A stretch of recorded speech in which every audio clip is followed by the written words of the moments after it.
Hello guys, मैं हूं जितेंद्र और आप सभी का स्वागत है मेरे यूट्यूब चैनल कॉमर्स की दुनिया में। गाइस, आज की इस वीडियो में बीकॉम सेकेंड ईयर स्टूडेंट के लिए कॉस्ट अकाउंटिंग से अपने टॉपिक कॉन्ट्रैक्ट अकाउंट को कवर करने जा रहा हूं।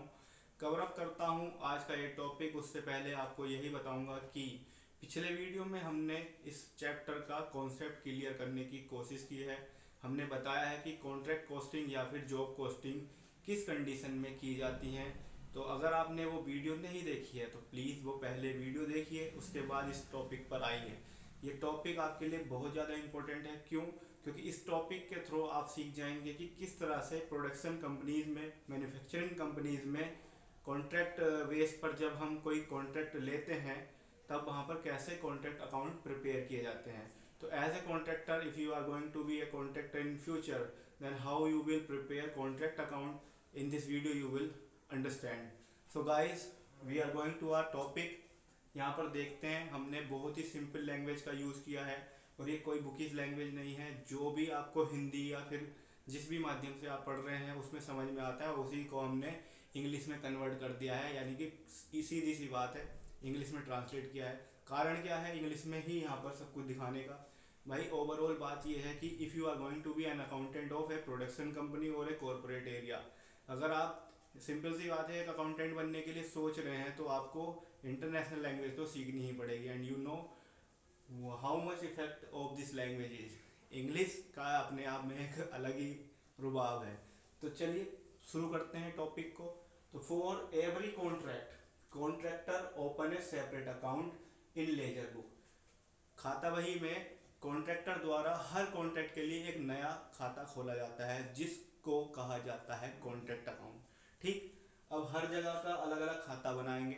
ठीक, और उसमें क्या होगा, कॉन्ट्रैक्ट का नंबर लिखते हैं, कॉन्ट्रैक्ट की साइट लिखेंगे कि कहाँ पर ये कॉन्ट्रैक्ट चल रहा है, कॉन्ट्रैक्ट का प्राइस लिखा जाता है कि कितने रुपए का ये कॉन्ट्रैक्ट है, और अन्य जानकारियाँ भी इसमें लिखी जाती है। ठीक, इसके बाद इसकी जो नेचर है या फिर इसका जो टाइप है कैसा है, ये टी शेप अकाउंट होता है। टी शेप अकाउंट आप जानते हैं कैसे होते हैं।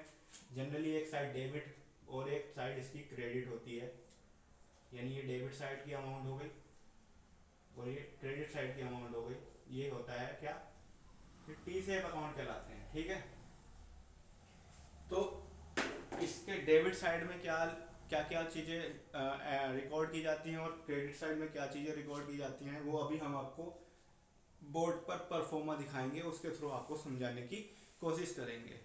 सो गाइस, मैं आपसे बार बार यही कहता हूँ कि हम किसी भी चीज़ को जब आप तक लाते हैं तो उसका कोई ना कोई रीज़न ज़रूर होता है। आज भी इस वीडियो को लाने का रीज़न ये है कि जब हम कॉन्ट्रैक्ट अकाउंट के न्यूमेरिकल सेक्शन पर जाएंगे तो उससे पहले हमें कॉन्ट्रैक्ट अकाउंट का परफॉर्मा बहुत ही अच्छी तरह से समझ में आना चाहिए। इसीलिए इस वीडियो को हम आपके लिए लाए, और ये वीडियो तभी ही यूजफुल या फिर कहना चाहिए बेनिफिशियल हो सकती है जब तक ये आप देख लें। अगर आप इस वीडियो को नहीं देखेंगे तो समझ लीजिए वीडियो का बनाने का कोई भी सेंस नहीं रहेगा। ठीक, तो बोर्ड पर देखिए आप, क्या आपको दिखाई दे रहा है अब एक परफॉर्मा ऑफ कॉन्ट्रैक्ट अकाउंटिंग, और जिसको मैं अपने बुक्स के थ्रू जो है आपके साथ डिस्कस करने वाला हूँ। तो यहाँ पर आप देख सकते हैं, यहाँ पर डेबिट साइड है और डेबिट साइड में पर्टिकुलर्स और अमाउंट का कॉलम है। इसी तरह से यहाँ पर क्रेडिट साइड है और क्रेडिट साइड में भी पर्टिकुलर्स और अमाउंट का कॉलम है। थोड़ा सा विस्तार से यानी कि डीपली मैं इसको एक्सप्लेन कर दूँ तो यहाँ पर आप देख रहे हैं टू मटेरियल परचेज। सबसे पहले आप जो मटेरियल आपने कॉन्ट्रैक्ट के लिए परचेज किया है वो लिखेंगे। इसके बाद to material issued from store, जो आपका स्टोर में मटेरियल है वो अगर आपने इश्यू किया है तो वो आप यहाँ पर टू में लिख देंगे। फिर इसके बाद है to material transfer from other other contract, किसी अदर कॉन्ट्रैक्ट जो आपका कहीं और कोई कॉन्ट्रैक्ट चल रहा है वहाँ से आपने कहीं मटेरियल अपने दूसरे कॉन्ट्रैक्ट पर ले आए हैं तो उसको भी आप यहाँ पर टू में जो है दिखाएंगे, यानी कि ये खर्चे के रूप में दिखाया जा रहा है। इसके बाद टू वेजेस और लेबर, जो वर्कर वहाँ पर काम कर रहे हैं उनको दी जाने वाली मजदूरी या लेबर, उसको भी आप टू में दिखाएंगे। इसके बाद to direct expenses, to indirect expenses, to plant purchase, अगर आपने कोई प्लांट खरीदा है।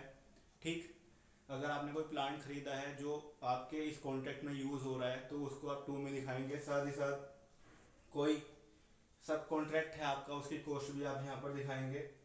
अदर एक्सपेंसेस, आउटस्टैंडिंग एक्सपेंसेस, ठीक, अब हम चलते हैं बाई की ओर, यानी कि आपको इससे क्या समझ में आया, जो टू साइड में यानी कि डेबिट साइड में जितने भी आइटम्स आए हैं वो सब हैं कॉन्ट्रैक्ट के एक्सपेंसेस।